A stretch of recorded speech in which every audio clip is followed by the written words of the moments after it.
ಜೈ Bharat Vande Mataram. Iran, America ಮತ್ತು Israel ನಡುವೆ ಶಾಂತಿ ಒಪ್ಪಂದ ನಿಜವಾಗ್ಲೂ ಸಕ್ಸಸ್ ಆಗಿದೆಯಾ? ಯಾಕೆಂದರೆ ಒಂದು ಕಡೆ ಅಮೆರಿಕ, ಇರಾನ್ ನಡುವೆ ಶಾಂತಿ ಒಪ್ಪಂದ ಏರ್ಪಟ್ಟು ಕದನ ವಿರಾಮ ಘೋಷಿಸಿದ್ದಾರೆ.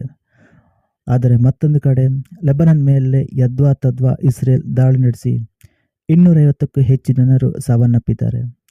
ಈ ರೀತಿ ಘಟನೆ ಆದದ್ದೇ ತಡ ಆ ಕಡೆಯಿಂದ ಇರಾನ್ ಮತ್ತೆ ಹಾರ್ಮುಜ್ ಜಲಸಂಧಿಯನ್ನು ಕ್ಲೋಸ್ ಮಾಡಿದ್ದಾರೆ.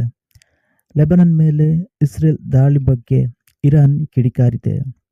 ಪಾಕಿಸ್ತಾನ ಶಾಂತಿ ತರುವ ನೆಪದಲ್ಲಿ ಮಧ್ಯಸ್ಥಿಕೆ ವಹಿಸಿದ್ದ ಪಾಕಿಸ್ತಾನವು ಇಡೀ ವಿಶ್ವವನ್ನೇ ದಾರಿ ತಪ್ಪಿಸಿರುವ ಒಂದು ಆಘಾತಕಾರಿ ಮಾಹಿತಿ ಹೊರಬಿದ್ದಿದೆ. ನೀವು ಅಂದ್ಕೊಂಡಿರೋ ಹಾಗೆ ಪಾಕಿಸ್ತಾನ ಸಾಮಾನ್ಯದಲ್ಲ, ಜಗತ್ತಿನ ಕಣ್ಣಿಗೆ ಮಣ್ಣು ಎರಚಿದ್ದಾರೆ. ಪಾಕಿಸ್ತಾನವು ಅಮೆರಿಕ ಮತ್ತು ಇರಾನ್ ದೇಶಗಳಿಗೆ ಪ್ರತ್ಯೇಕ ತಮಗೆ ಬೇಕಾದ ಹಾಗೆ ಕರಡನ್ನು ರಚಿಸಿ ಅದರಲ್ಲಿ ತಾವೇ ಕೆಲವೊಂದು ಅಂಶಗಳನ್ನು ಸೇರಿಸಿ ಅಮೆರಿಕ ಹಾಗೂ ಇರಾನ್ಗೆ ಪಾಕಿಸ್ತಾನ ಮೋಸ ಮಾಡಿದೆ ಅಂತ ಇರಾನ್ ಮಾಧ್ಯಮ ಆರೋಪ ಮಾಡಿದ್ದಾರೆ. ಈ ಮಾಹಿತಿ ತಿರುಚುವಿಕೆಯಿಂದಾಗಿ ಲೆಬನಾನ್ ದೇಶವು ಕದನ ವಿರಾಮದ ವ್ಯಾಪ್ತಿಗೆ ಬರುತ್ತದೋ ಇಲ್ಲವೋ ಎಂಬ ವಿಷಯದಲ್ಲಿ ಅಮೆರಿಕ ಮತ್ತು ಇರಾನ್ ನಡುವೆ ತೀವ್ರ ಗೊಂದಲ ಸೃಷ್ಟಿಯಾಯಿತು.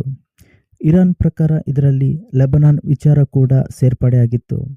ಆದರೆ ಅಮೆರಿಕದ ಪ್ರಕಾರ ಲೆಬನಾನ್ ವಿಚಾರ ಸೇರ್ಪಡೆಯಾಗಿಲ್ಲ.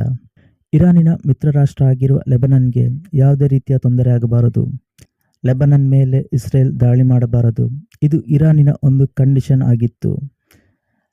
ಆದರೆ ಇದನ್ನು ಪಾಕಿಸ್ತಾನ ಅಮೆರಿಕಕ್ಕೆ ಈ ಕರಡನ್ನು ಕೊಡುವಾಗ ಈ ಅಂಶ ಸೇರಿಸಿರಲಿಲ್ಲ. ಅಮೆರಿಕ ಕೂಡ ಲೆಬನಾನ್ ವಿಚಾರದ ಬಗ್ಗೆ ಯಾವುದೇ ರೀತಿಯ ಕಂಡೀಷನ್ ಇರಲಿಲ್ಲ.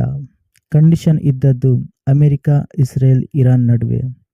ಈ ಒಪ್ಪಂದದಲ್ಲಿ ಲೆಬನಾನ್ ವಿಚಾರ ಕೈಬಿಟ್ಟಿದ್ದರಿಂದ ಚಿಕ್ಕಿದ್ದೇ ಚಾನ್ಸ್ ಅಂತ ಭಾವಿಸಿದ ಇಸ್ರೇಲ್ ಲೆಬನಾನ್ ಮೇಲೆ ಭೀಕರ ದಾಳಿ ನಡೆಸಿದೆ. ಇದೇ ವಿಚಾರಕ್ಕೆ ಇರಾನ್ ಪಾಕಿಸ್ತಾನದಲ್ಲಿ ಕೇಳುತ್ತಿದೆ, ಈ ವಿಚಾರ ಯಾಕೆ ನೀವು ಅಮೆರಿಕದ ಜೊತೆ ಪ್ರಸ್ತಾಪ ಮಾಡಲಿಲ್ಲ?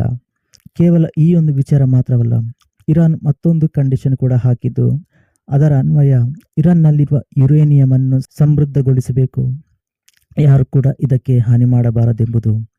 ಈ ಅಂಶವನ್ನು ಕೂಡ ಇರಾನ್ ಹೇಳಿದೆ. ಆದರೆ ಇದೇ ವಿಚಾರ ಅಮೆರಿಕಕ್ಕೆ ಕಳುಹಿಸುವಾಗ ಈ ಪರಮಾಣು ವಿಚಾರದ ಬಗ್ಗೆ ಪ್ರಸ್ತಾವನೆ ಆಗಿಲ್ಲ. ಪಾಕಿಸ್ತಾನ ಡಬಲ್ ಗೇಮ್ ಮಾಡಿದೆ. ಇನ್ನು ಪಾಕಿಸ್ತಾನ ಮಾಡಿದಂತಹ ಶಾಂತಿ ಒಪ್ಪಂದದಲ್ಲಿ ಇಸ್ರೇಲ್ಗೆ ನಂಬಿಕೆ ಇಲ್ಲ ಅಂತ ಹೇಳಿದೆ.